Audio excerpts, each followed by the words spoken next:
A child was born into debt before it could speak, not because its parents were irresponsible, not because of anything it chose, but because 200 years ago the people who enslaved its ancestors were paid reparations by the slaves themselves for the inconvenience of being freed. And that debt followed every generation that came after. That is not a metaphor, that is Haiti. And that story, the one I stumbled onto as a teenager listening to a Michael Jackson song, was the first time I sat down and asked a question I've never been able to stop asking since. What are we actually doing here? Let me tell you what I found when I started researching. Haiti was extraordinary. In 1804, it became the first nation in history to free itself from slavery through a successful uprising. Enslaved people, people who had been treated as property, as objects, as less than human, fought back, won, and founded the world's first black republic. That is one of the most remarkable things any group of human beings has ever done, and the world punished them for it immediately. France surrounded the newly independent nation with warships and demanded payment, reparations, not to the formerly enslaved, but from them to the people who had owned them. Think about that for a moment. The people who had been enslaved were forced to compensate their enslavers for the financial loss of no longer having slaves. In 1825, faced with French warships off its coast, Haiti was forced to agree to pay 150 million francs, a ransom for freedom that amounted to hundreds of millions of dollars, and Haiti paid about $560 million in today's money to satisfy this ransom and the loans they were forced to take to pay it.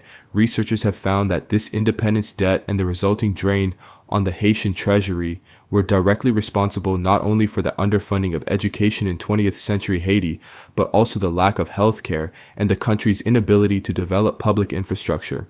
It took Haiti more than a century to pay the debt off. The debt was not completely repaid until 1947, and then in 2010, the year I first heard about all of this, a catastrophic earthquake hit.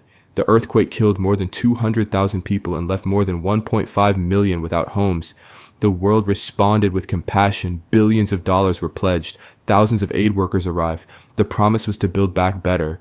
Here is what actually happened. Over 10,000 NGOs were documented operating in Haiti after the earthquake.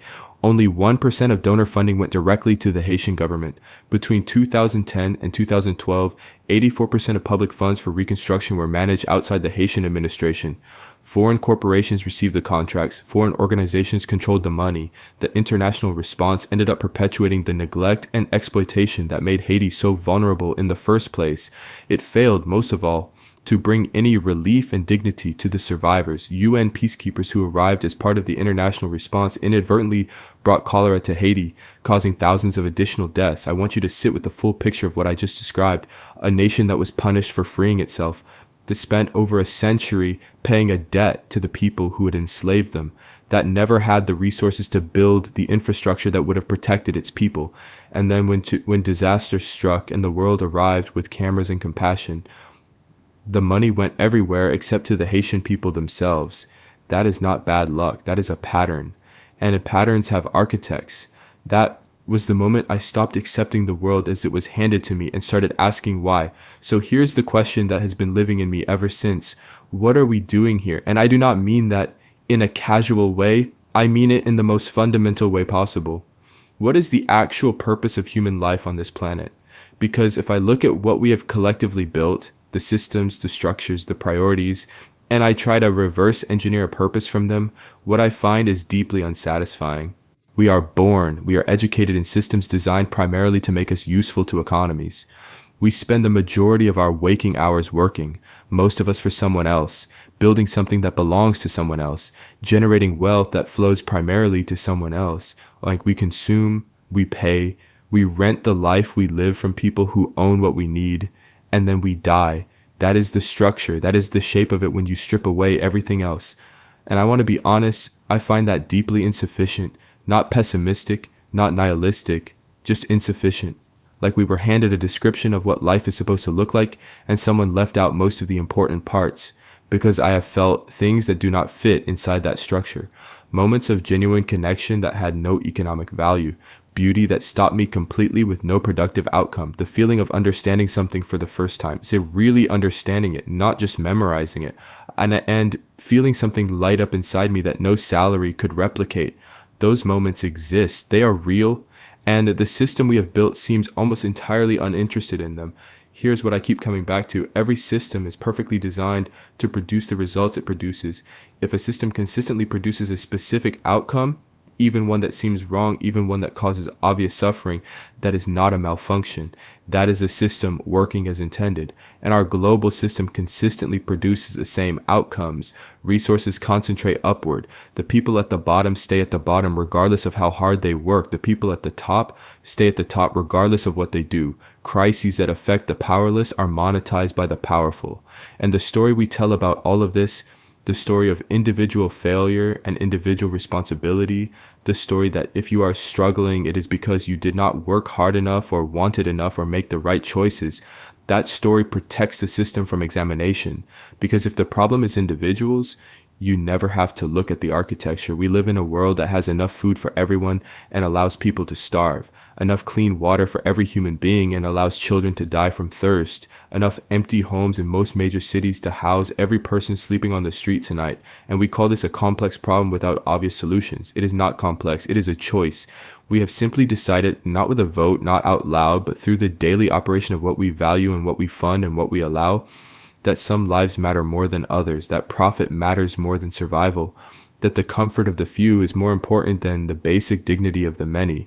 And we go about our days like working, paying, consuming, renting the life we live from systems designed to extract from us, exhausted enough by Friday that the questions stop feeling urgent. That is not an accident. A tired population does not ask difficult questions. I want to say something personal here because I think it matters. I'm not angry about this in the way I used to be. The anger came first. When I first discovered Haiti, when I first understood the architecture of what I was describing to you now, the anger was hot and immediate and felt like it needed somewhere to go. But what replaced the anger, what lives in me now when I sit with all of this, is closer to grief. I genuinely grieve what we could have been, what we still could be if we made different choices at every level, because nothing I have described is written into the laws of nature. It is written into the laws that human beings created. And what human beings created, human beings can change. We are an extraordinary species. I believe that completely. The capacity for creativity, for love, for sacrifice, for genuine connection across every difference that should divide us. That capacity is real, and I have seen it and felt it in my own life. We are capable of breathtaking things, and somehow we have built a world that brings out the worst of us more consistently than the best, that rewards accumulation over generosity, that punishes vulnerability, that has turned the simple act of surviving, of having food and water and shelter, into something you have to earn every single month for your entire life or lose. I do not think that was inevitable. I think we made choices generation by generation that led here, and I think we keep making them. Not out of evil, most of us, out of exhaustion, out of the sense that the system is too large to question and too entrenched to change, and that the most rational thing you can do is just find your place inside it and keep your head down. But I cannot fully accept that. I have tried and I cannot. So where does all of this leave me? What do I actually do with the question I've been carrying since I was a teenager listening to a song about Haiti? I will be honest. I do not have a complete answer. I am still searching. And I have made peace with that, with not knowing fully, with holding the question without forcing a resolution onto it. But here's what I have come to believe, at least for now. The purpose of life is not what the system tells you it is. It is not to be productive. It is not to consume. It is not to climb whatever ladder is in front of you and reach whatever rung is defined as success by people whose interest it is to keep you climbing. I think the purpose, if there is one, has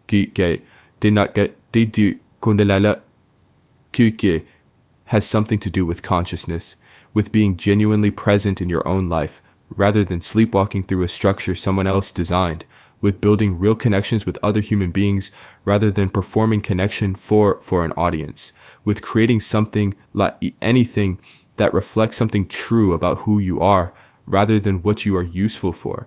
I think it has something to do with refusing the version of yourself the system wants you to be. The version that is too tired to ask questions, too in debt to take risks, too distracted to notice what is being done in your name every day by systems you never voted for and cannot easily see. Refusing that is not passive, it is not comfortable, it will not make you popular, but it is the only thing I have found that feels like an honest response to the world as it actually is. We are here, we do not know why. The world we inherited is deeply structurally broken in ways that most people feel but few people name out loud. And we are going to die, all of us, no exceptions, no extensions, and none of what we accumulated or rented or performed will come with us. So the question becomes, what do you actually want to do with the time between now and then? Not what the system wants you to do with it, not what looks good from the outside, not what keeps you comfortable enough to stop asking questions. What do you actually want? I am still figuring out my answer. I think that is okay. I think the searching itself, the refusal to accept a ready-made answer from a system that benefits from you not asking, is already something. That is all I have got for today. I will talk to you guys soon. Peace.